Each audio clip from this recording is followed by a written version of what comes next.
Warren Buffett doesn't sell world-leading companies for no reason. And yet, after holding BYD for over a decade, he's steadily cutting his stake in the Chinese EV giant. This is the same BYD that recently overtook Tesla in global EV sales, cementing its position as the #1 electric car maker in the world. The move raises a burning question.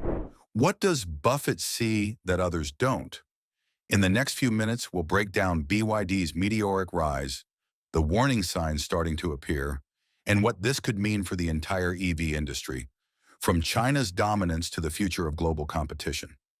BYD, short for Build Your Dreams, began in 1995 as a small rechargeable battery maker in Shenzhen, China. In its early years, the company became a major supplier of mobile phone batteries before making a bold leap into the automotive industry in 2003. Fast forward 2 decades, and BYD has become the world's largest producer of electric vehicles, surpassing Tesla in total annual sales in 2024 with over 3 million electric vehicles and plug-in hybrids delivered. Its expansion has been relentless, opening markets across Europe, Latin America, and Southeast Asia, from electric buses in London to affordable passenger EVs in Brazil and Thailand.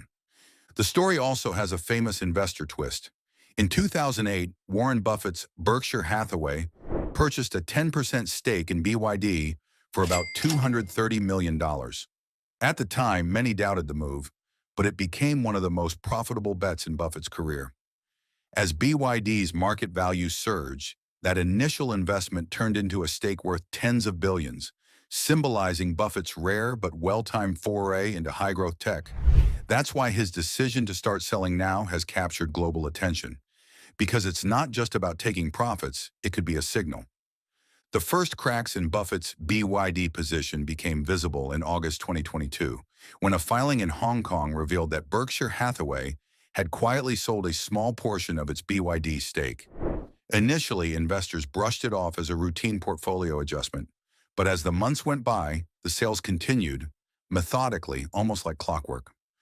By early 2024, Buffett had trimmed his holdings in BYD more than a dozen times, reducing Berkshire's position from about 20% of the company's 8 shares down to less than 8%. Each sale sent ripples through the market.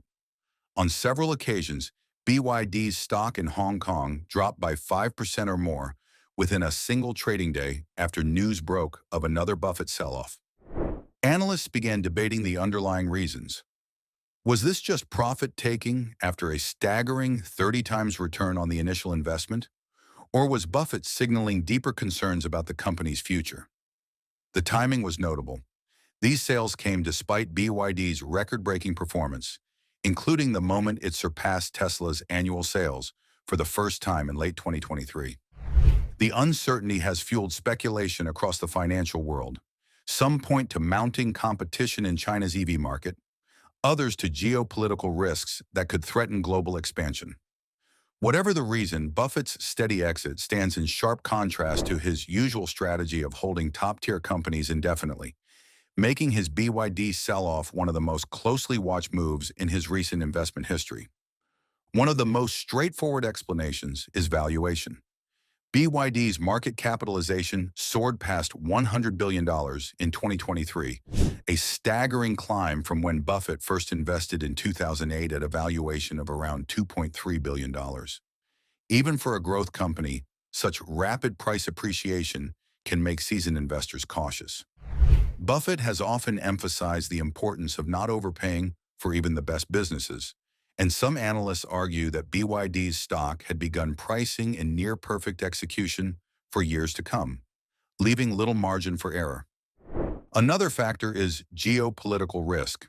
The U.S.-China relationship has grown increasingly tense, with trade restrictions, technology bans, and the possibility of tariffs on Chinese-made EVs in Western markets. For a company aggressively expanding into Europe and considering entry into the U.S., these risks could disrupt supply chains or block key market access. Buffett, known for his conservative approach to geopolitical exposure, might see reducing his stake as a prudent move in an unpredictable climate. Competition within China's EV market is also intensifying. While BYD leads in volume, rivals like NIO, XPeng, Li Auto, and even international players like Tesla are engaged in aggressive price wars. In 2023, Tesla's price cuts in China forced BYD to adjust its own pricing strategy, which in turn squeezed profit margins. The domestic market, once a gold mine, is showing early signs of saturation, and oversupply could pressure earnings in the near term. Finally, there's the simplest reason of all: profit-taking. Berkshire's original $230 million investment in BYD turned into a stake worth more than $8 billion at its peak, an extraordinary return by any standard. Buffett has always maintained that sometimes it's wise to trim even the best performers when the investment has massively outperformed expectations. Selling now could lock in gains while the market is still favorable, allowing Berkshire to reallocate capital to other opportunities. While BYD remains a dominant force in the EV market, there are early indicators that its relentless upward trajectory could face challenges. One red flag is the slowdown in certain overseas markets. For example, in 2024, BYD's European push faced unexpected headwinds as the EU launched an investigation into whether Chinese EV makers, including BYD, were benefiting from unfair government subsidies. This probe not only threatens potential tariffs, but also casts uncertainty over BYD's growth plans in one of the most lucrative EV markets. Profit margins are another area to watch. BYD's gross margin in its automotive segment reportedly narrowed in late 2023 as it joined an intense price war triggered by Tesla's aggressive global price cuts. In China alone, dozens of automakers slashed prices to maintain sales volumes, creating what industry insiders dubbed the EV bloodbath. BYD, despite its vertical integration advantages, still had to sacrifice some profitability to keep pace. There's also the issue of potential oversupply in the Chinese domestic market. With over 100 EV brands competing, production capacity is outpacing demand, leading to inventory buildup and discounting. This environment puts pressure on even the strongest players, as they must work harder to sustain both market share and profitability. Changes in government policy could have a material impact. Beijing has gradually scaled back EV subsidies that fueled much of the early demand. While BYD has the scale and cost advantages to weather such shifts better than smaller rivals, the removal of these incentives still risks dampening sales growth, especially in less affluent markets where price sensitivity is high. Despite the concerns, there's a compelling argument that BYD is not in trouble at all. In fact, it might be entering its most powerful growth phase yet. In 2024, BYD delivered over 3 million vehicles, including both battery electric and plug-in hybrids, making it the undisputed leader in global EV volume. This dominance isn't just about sales. BYD's product range covers nearly every price segment, from budget-friendly hatchbacks like the Dolphin to luxury SUVs under its new Yangwang brand. One of BYD's biggest strengths lies in its vertical integration. The company manufactures its own batteries through its subsidiary FinDreams, giving it more control over costs and supply than competitors who rely on third-party battery suppliers. This has insulated BYD from some of the raw material price volatility that has hurt other automakers, allowing it to maintain production even during global shortages. Its global expansion is also accelerating. BYD has opened or announced new manufacturing plants in Thailand, Brazil, and Hungary, positioning itself to avoid tariff barriers and meet local demand. In the electric bus segment, BYD is already a familiar name in major cities from London to Santiago, proving that its electrification strategy extends beyond passenger cars. Moreover, the company is entering high-margin segments that could boost profitability in the long term.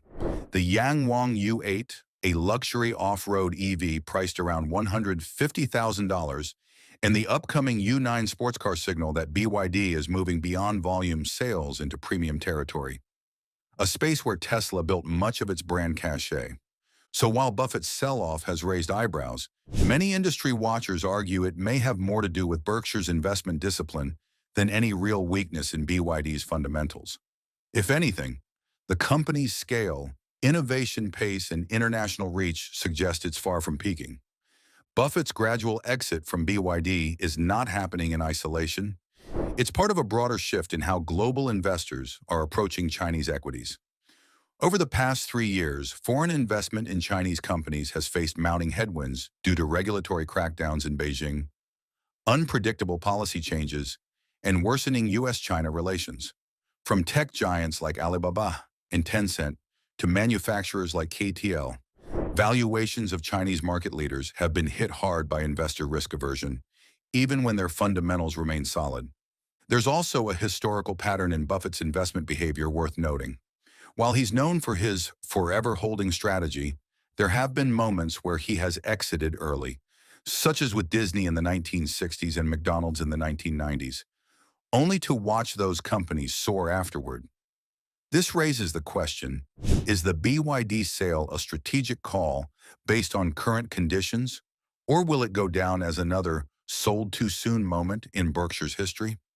From a geopolitical standpoint, BYD sits at the crossroads of several powerful trends: the global EV race, China's industrial dominance, and the West's push to secure its own green technology supply chains.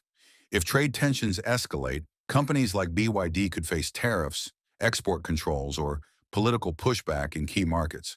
But if relations stabilize, BYD's scale and cost advantage could allow it to dominate not just in China, but across emerging and developed markets alike.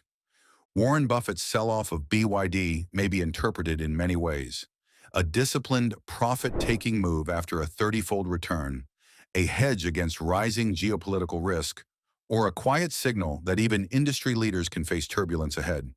But it's equally possible that BYD's fundamentals remain strong, and that this is more about Berkshire's portfolio strategy than a negative call on the company's future.